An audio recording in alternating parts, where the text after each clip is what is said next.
La fête de la résurrection, célébrée aujourd'hui dans le monde chrétien, le pape Jean-Paul II, dans sa bénédiction Urbi et Orbi, s'adresse particulièrement aux victimes de l'oppression des consciences.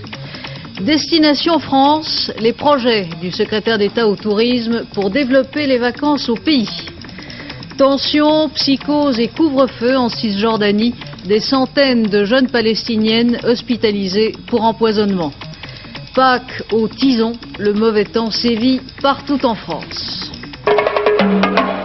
Madame, Monsieur, bonsoir. Dans la quiétude de ce dimanche de Pâques, du sport, du bruit et du sang. Cet après-midi au Mans, le Grand Prix de France de moto, la deuxième épreuve de la saison, comptant pour le championnat du monde. Le Grand Prix de France a été marqué par une série d'accidents qui ont quelque peu éclipsé l'intérêt des épreuves, même pour ceux qui s'intéressent à la compétition motocycliste. Dominique Leglou. Départ des 500 cm3, c'est la course reine du Grand Prix de France moto. Pourtant, il manque déjà quelqu'un sur la grille de départ. Ishikawa, c'est un Japonais.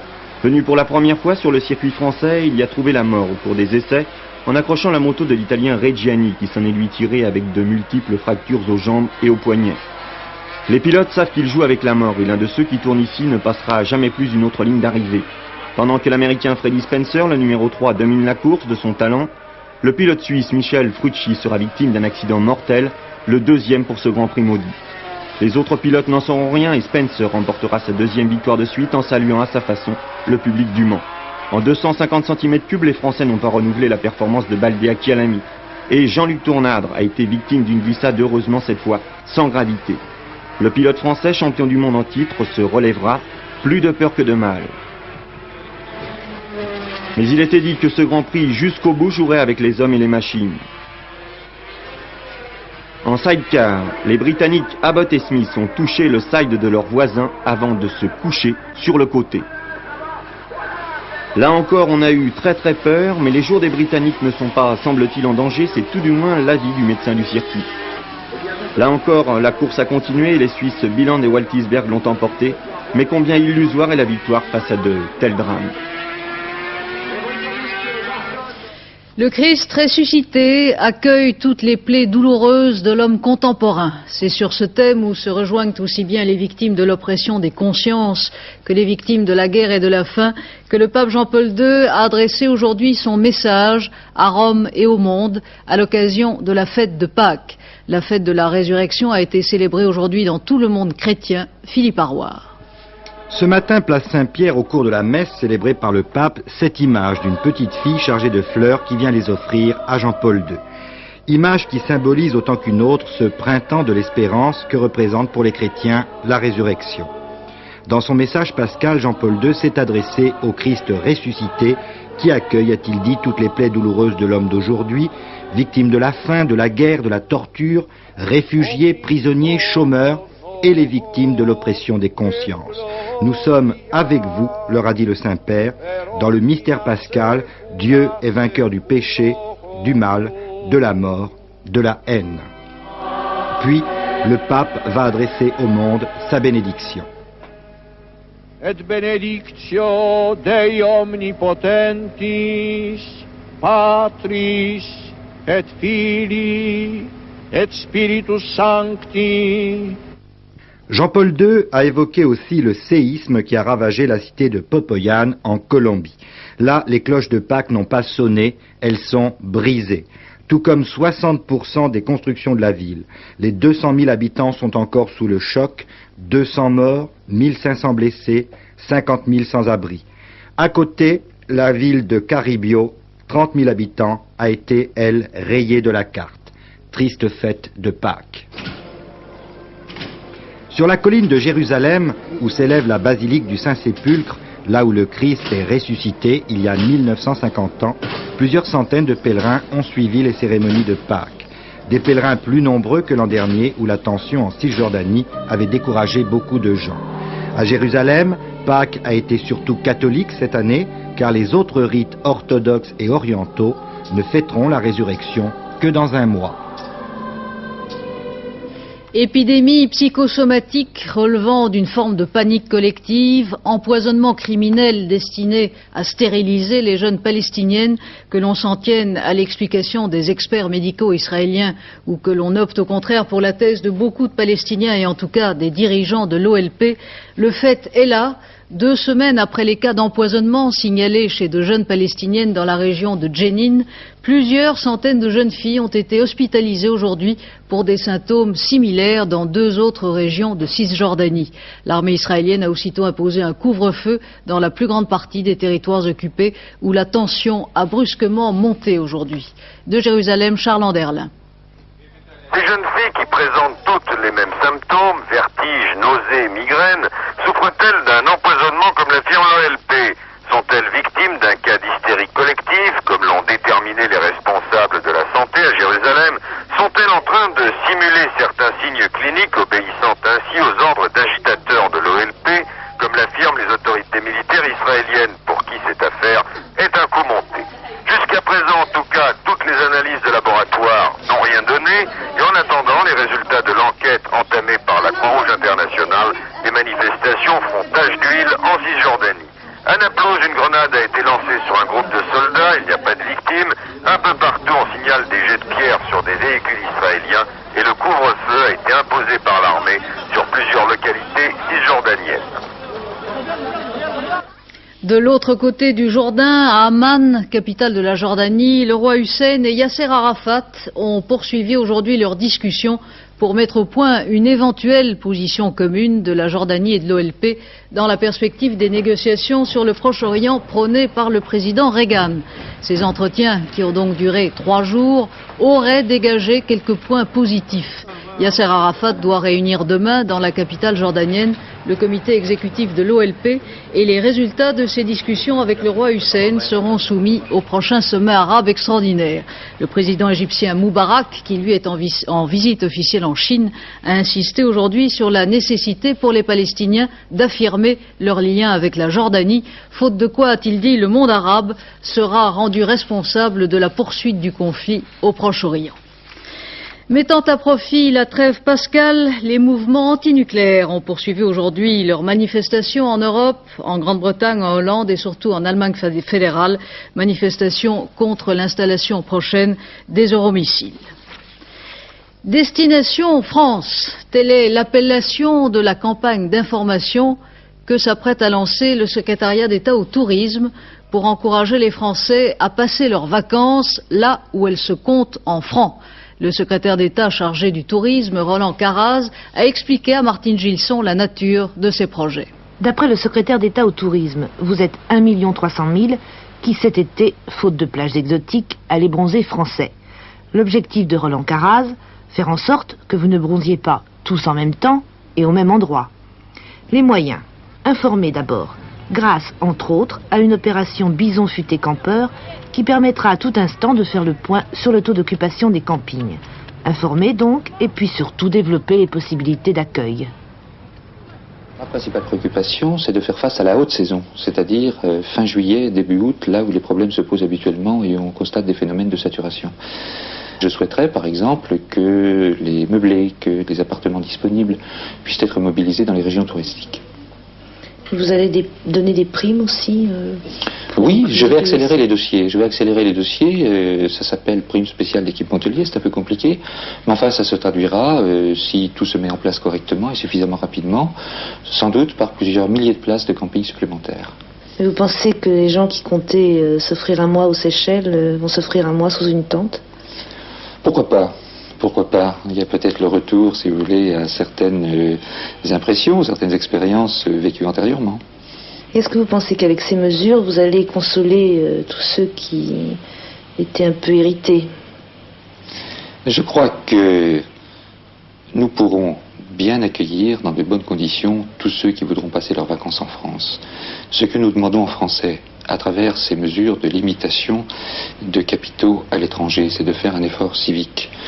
Nous leur demandons, bien sûr, par des mesures un petit peu contraignantes et désagréables pour certains, mais nous leur demandons surtout volontairement et de même de limiter leurs dépenses à l'étranger de façon à aider le pays à redresser sa balance des paiements. C'est ça le fond du problème. Dès jeudi, un conseil interministériel doit peaufiner l'ensemble de ces mesures. Tout doit être prêt d'ici le 15 avril. Si nous voulons réussir, ajoute Roland Caraz, il faut aller très vite. 150 000 Français vont pouvoir cette année jouir sinon de vacances, en tout cas de loisirs, restreints jusqu'ici par leur travail. En effet, depuis le 1er avril, vous le savez, la retraite anticipée, la retraite à 60 ans, est entrée dans les faits. Elle concerne plus d'ouvriers que de cadres. Laurent Carenzo a rencontré 2 nouveaux retraités qui se préparent à leur nouvelle vie. Georges Poulet, 64 ans, horloger, et pas n'importe lequel. Il a travaillé 20 ans chez Lippe. Retraité contraint, il a gardé l'amour du métier et il répare les montres de ses amis et de sa famille. Le geste est précis, la passion intacte. Pour la première fois de leur vie, Georges et sa femme se retrouvent après 35 ans de travail. Elle a eu 60 ans il y a 3 mois et touche enfin au repos en commun. Un vrai bonheur pour ce couple qui a connu pendant 4 ans un monde à l'envers, l'épouse qui travaille, le mari qui reste à la maison.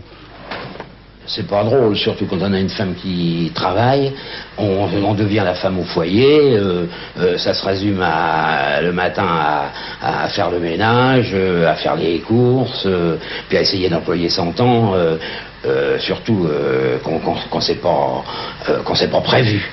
Et je dois dire que pour vraiment s'y habituer à cette chose-là, il faut au minimum 1 année.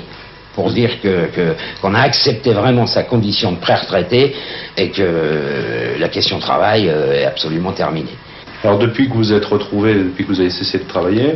C'est formidable. C'est sensationnel. Ah voilà. oui, oui. Je crois que c'était la plus belle chose. Et vous savez, c'est pas toujours drôle d'aller travailler, puis alors de sentir son mari qui est là, il se trouve obligé de faire un petit peu tous les travaux ménagers, tout ce que ça comporte. Et vous trouvez qu'il a meilleure morale depuis que vous avez arrêté de travailler? Remarquez, il a toujours bon moral, mais alors là, ça y est, il est au beau fixe. Il est là. Oui, oui. Et qu'est-ce que vous diriez aux gens qui ont 60 ans aujourd'hui? De s'arrêter. De s'arrêter. Il faut laisser la place aux autres. C'est tout à fait normal.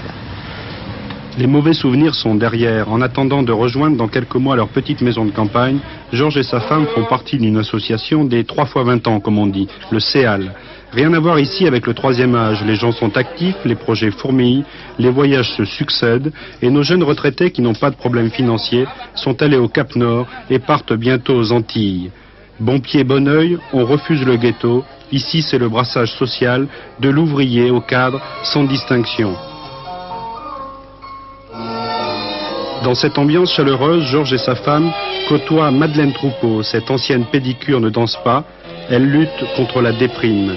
Des problèmes financiers, pas de compagnon, la nostalgie du travail, pas de voyage, bref, un autre univers de la retraite, la solitude. La solitude, pour moi, elle est effrayante. La solitude, et puis enfin, la vie n'est pas la même, étant donné qu'on n'a pas le même salaire, on ne peut pas vivre de la même façon. Les relations ne sont pas toujours les mêmes, puisqu'on ne peut pas suivre. Vous ne pouvez pas vous permettre d'être invité et de ne jamais réinviter. Qu'est-ce que vous diriez à quelqu'un qui a 55 ans et qui se dit je suis en pleine forme, est-ce que je prends ma retraite à 60 ou à 65 ans? Si la personne a un mari, je lui dirais c'est parfait. Mais si elle est seule, je lui dirais ne le faites pas, c'est une erreur. Il faut travailler jusqu'au bout. Oh, je crois. On a d'abord cru, ou on a fait croire au suicide. On a cru ensuite à un règlement de compte lié de façon très personnelle au Liban. Maintenant, on est en pleine affaire d'espionnage et ce n'est plus du roman.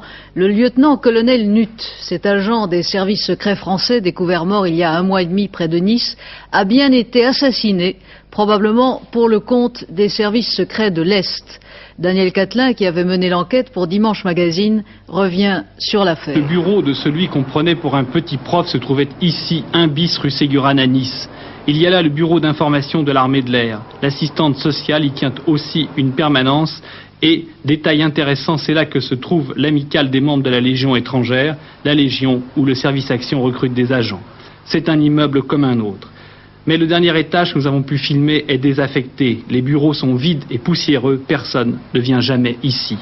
C'est pourtant là, tout au bout de ce couloir désert, que l'agent Bernard Nutt avait son très discret bureau. C'est là qu'il travaillait, assisté d'un capitaine et d'une secrétaire.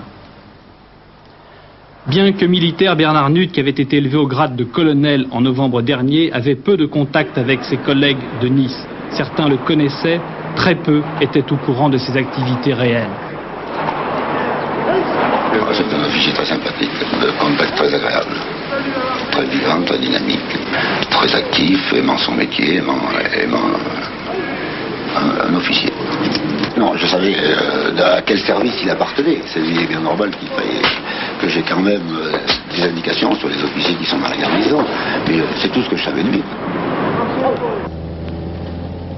Nous pouvons ici apporter une information supplémentaire. Le corps de Nutt a été retrouvé à 20 km du centre où viennent s'entraîner à la survie en montagne les agents secrets français à Beuil. Ici, dans cette caserne anodine, passent aussi régulièrement des commandos et des légionnaires, vivier ou puits de service action de la DGSE. Nutt lui-même n'était pas membre du service action, il n'était pas non plus un rond de cuir, mais un homme de terrain, et c'est par là qu'il faut chercher. Il est certain que Bernard Nutt se rendait fréquemment en Italie, qu'il y rencontrait des agents, qu'il y recueillait des documents. Après mai 81, il avait confié à l'un de ses contacts qu'il avait reçu l'ordre de centrer ses recherches sur les renseignements touchant les pays de l'Est. Et ce sont les Italiens qui viennent de réussir les plus beaux coups contre les services de l'Est. Le colonel Nutt trouvait à Nice et dans la région un terrain de chasse particulièrement riche en gros gibier. Par exemple, pendant la guerre des Malouines, c'est là que tous les acheteurs d'Exocet s'étaient donné rendez-vous et le colonel Nutt s'était plaint à Paris de son cruel manque de moyens. La DGSE gardera son secret. Pourtant, les services français n'ont pas craint d'indiquer clairement que Bernard Nutt travaillait pour eux en envoyant une couronne à son enterrement. Le colonel Nutt est donc bien mort en mission. Et notre enquête nous permet d'affirmer que la DGSE savait ce que Bernard Nutt faisait cette nuit-là et que quelqu'un à Paris sait pourquoi et par qui l'agent a été assassiné. Après Columbia Challenger, c'est demain soir en direct dans notre journal que la deuxième navette spatiale américaine décollera enfin. Après les 5 vols réussis de Columbia, Challenger prend la relève du programme spatial américain avec un équipage de 4 hommes et ce pour une mission de 5 jours. Georges Leclerc. Oui, prête à partir sur son pas de tir à Cap Canaveral, voici en effet Challenger, la nouvelle navette spatiale américaine. Son équipage vient d'arriver, le décollage est prévu pour demain soir. Enfin, pourrait-on dire, car la sœur de Columbia a connu bien des problèmes depuis sa sortie d'usine. Notamment, lors d'un essai des moteurs en décembre dernier, une fuite est détectée, il faut changer complètement un moteur et réparer les 2 autres. La mission, regardez, lançait un très gros satellite de télécommunications. Aux commandes de Challenger, un vétéran, Paul Weitz, qui a séjourné un mois dans l'espace, à bord de Skylab en 1973. Son pilote, Carol Bobko, est un bleu. Le médecin de bord, Story Musgrave, l'ingénieur, Don Peterson aussi. Ce sont eux qui vont sortir avec les nouveaux scaphandres que leurs collègues du vol précédent n'avaient pas pu faire fonctionner. Ils travailleront dans le vide de la soute de Challenger lors du 4e vol. Nouveauté de Challenger, lors de l'atterrissage, le pilote et le commandant, regardez, verront des indications précises sur leur vol directement sur la vitre. Autre nouveauté, les tuiles de protection thermique utilisées lors du retour sont densifiées et plus résistantes. Des plaques nouvelles recouvrent les moteurs de manœuvre situés à l'arrière. Tout cela contribue à alléger Challenger par rapport à sa grande sœur Columbia de plus d'1 tonne. Un dernier mot, en rappelant que si tout va bien, le décollage est pour demain soir. À l'usine qui fabrique les navettes spatiales au nord de Los Angeles, une future navette est presque prête, presque terminée, c'est Discovery, dont le premier vol est en principe prévu au début de l'année prochaine. Décollage de Challenger donc demain soir à 20h30 heure française. L'incendie du car ferry l'Armorique, incendie qui, je vous le rappelle, a fait hier matin 1 mort et 19 blessés. 3 Français ont été entendus aujourd'hui par la police irlandaise qui avait constaté le vol de 22 000 francs français appartenant au professeur décédé dans l'incendie. Les 3 personnes ont été remises en liberté. La police ignore toujours s'il y a un lien entre l'incendie et le vol. Revenons maintenant à l'actualité sportive de ce dimanche et commençons par la victoire du jeune Suédois Wilander qui a remporté le tournoi de Monte-Carlo. Dominique Leglou. Un Suédois peut en chasser un autre, l'un arrive, l'autre s'en va. Mats Wilander, le vainqueur de Roland Garros 82, remporte le tournoi de Monte-Carlo très facilement et sans opposition réelle.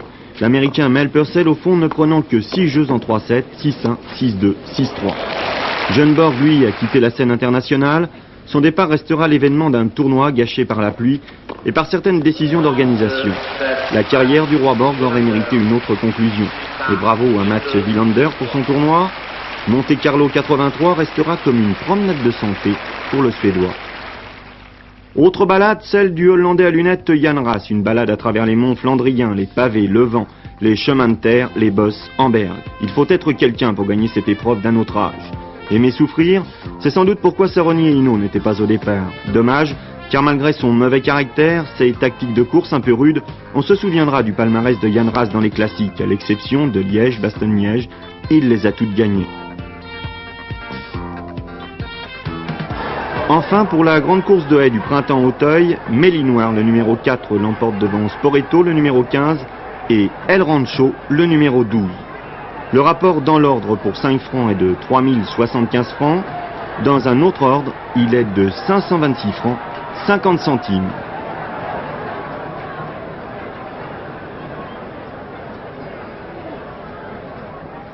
C'était donc aujourd'hui la clôture d'Auteuil. Demain, pour l'ouverture de Longchamp et pour le lundi de Pâques, un tiercé. Voilà les pronostics de Pierrette Bresse. Vous pouvez les lire le 2, le 8, le 6, le 5, le 16, le 15, le 7 et le 13.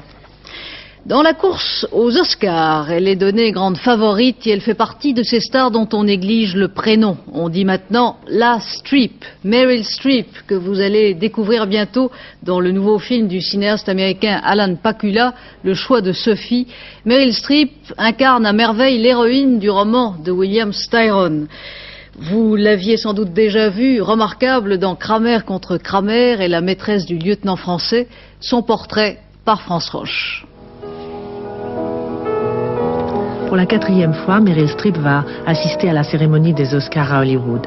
Déjà primée il y a 3 ans, sélectionnée depuis chaque année, elle part favorite pour le prix d'interprétation grâce au choix de Sophie, où elle est une femme aimée par 2 hommes et amoureuse d'un seul.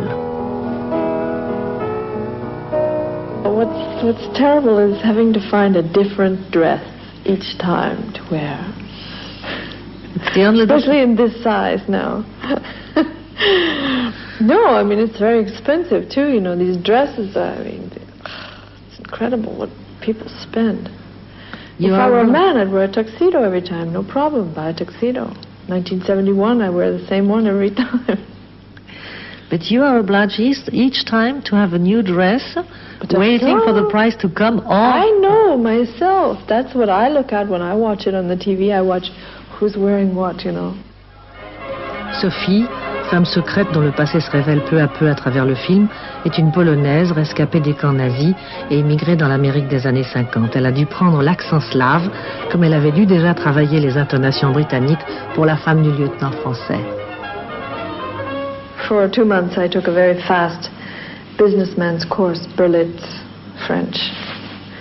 And my teacher gave me the fastest sort of introduction. Basically I did it for the accent, not to learn Polish, but to get those sounds that we don't make, Americans don't make. Le réalisateur Alan Pakula lui a proposé de se doubler elle-même en français. Et écoutez comme elle a bien su retrouver à travers notre langue les sonorités polonaises. Vous savez, quand vous vivez une vie qui est bonne, comme ça, et que vous mourrez, c'est forcément ce vin qu'on vous fait goûter au paradis. À Paris, elle a rencontré 60 journalistes internationaux. Ils lui ont tous posé une question qu'elle trouve stupide. Pourquoi avez-vous eu envie de jouer Sophie? Pour elle, on n'écrit à l'écran que pour les hommes et Sophie était le rôle de l'année. Because if you look at the American films, it's not like there are 15 different enormous complicated, rich roles, and you pick this one or this one or this one or, oh, which one shall I pick, you know, because they're all here. There's maybe 1 role a year. They're not adventurers, they're not pirates, they're not clowns, they're not police. Dans notre dernier journal à 23h, ce n'est pas de cinéma mais de chansons françaises et francophones dont il sera question à l'occasion de l'ouverture du printemps de Bourges. Bourges est à la chanson, ce que Cannes est au cinéma. Claude Sérillon s'en entretiendra avec Catherine Le Forestier. Parlons enfin du temps, du mauvais temps qui sévit presque partout en France et qui assombrit ces vacances de Pâques. Alain Gillot-Pétré, expliquez-nous pourquoi vous ne faites pas le beau temps au grand paradis des météorologistes. Parce que j'y peux rien, c'est tout simple comme cela et c'est reparti pour demain, sachez-le, c'est reparti pour un tour de franc mauvais temps. Regardez 2 photos satellites. Voici celle d'avant-hier. Vous notez cette zone de mauvais temps-ci, elle est au large de l'Irlande. On va regarder la photo satellite d'aujourd'hui maintenant, la suivante. Là voilà, vous voyez, elle était ici, elle est maintenant là, elle se rapproche, elle va traverser la France cette nuit et elle sera ici demain. Mais qu'est-ce qui se passe? Eh bien, il se passe que l'anticyclone des Açores, qui devrait être ici, à peu près, se trouve là. Il est décalé vers le nord, bien entendu, et il ne bouge pas. Bien entendu, une situation dépressionnaire s'est installée sur toute l'Europe et cela fait 15 jours que cela dure. Cela, c'est en surface. Maintenant, en altitude, tout en haut, eh bien, il y a, si vous voulez, des flux aériens qui font venir des courants aériens qui font venir un flux de nord-ouest sur la France, qui fait comme ceci, et puis qui repart vers l'Europe centrale. Les dépressions font le tour de l'anticyclone, traversent le pays, passent en Méditerranée et remontent sur l'Europe centrale. Ça fait 15 jours que cela dure, ça va durer encore au moins 3 jours. La carte pour demain, le mauvais temps va donc traverser les 2 tiers nord-ouest du pays pendant la nuit et à midi on retrouvera le mauvais temps mais modéré. Des Pyrénées au Massif central, au nord-est et au nord des Alpes, précédés de chutes de neige, avec des chutes de neige même en plaine, en montagne bien sûr, et de la pluie. Modéré, encore une fois, sur la Méditerranée, ce sera simplement variable. Variable aussi ensuite, mais avec des averses et quelques éclaircies sur les 2 tiers nord-ouest de la France. Baromètre en baisse pour demain, mais thermomètre en hausse.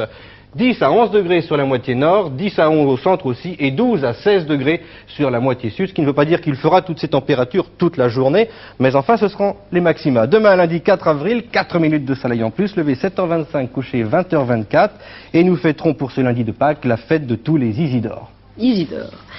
Au grand paradis de la bande dessinée maintenant, un héros de plus, et quel héros! Un éditeur de bande dessinée vient en effet d'avoir l'idée de raconter la vie du pape Jean-Paul II, et Michel Perrault vous la raconte.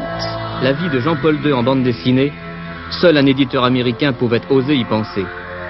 Après Captain America, l'incroyable Hulk et Spider-Man, Marvel Comics a donc choisi d'ajouter Jean-Paul II à sa liste, déjà longue, de super-héros. En 66 pages d'images, sinon pieuses, tout au moins simples et schématiques, le scénariste Stephen Grant et le dessinateur John Tartaglione ne nous laissent plus rien ignorer de la vie tumultueuse du futur souverain pontife. De l'émotion, du suspense, de la violence parfois, la plupart des poncifs de la bande dessinée populaire américaine sont ici réunis.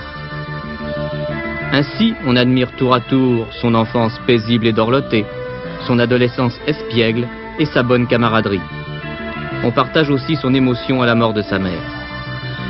De nombreuses pages sont consacrées aux années de la guerre, période au cours de laquelle il découvre sa vocation religieuse. Ses exploits sportifs sont bien entendu soulignés à de nombreuses reprises. Plus surprenant, au détour d'une page, on découvre que, tout cardinal qu'il soit, le futur Jean-Paul II n'échappe pas aux petits tracas de la vie domestique.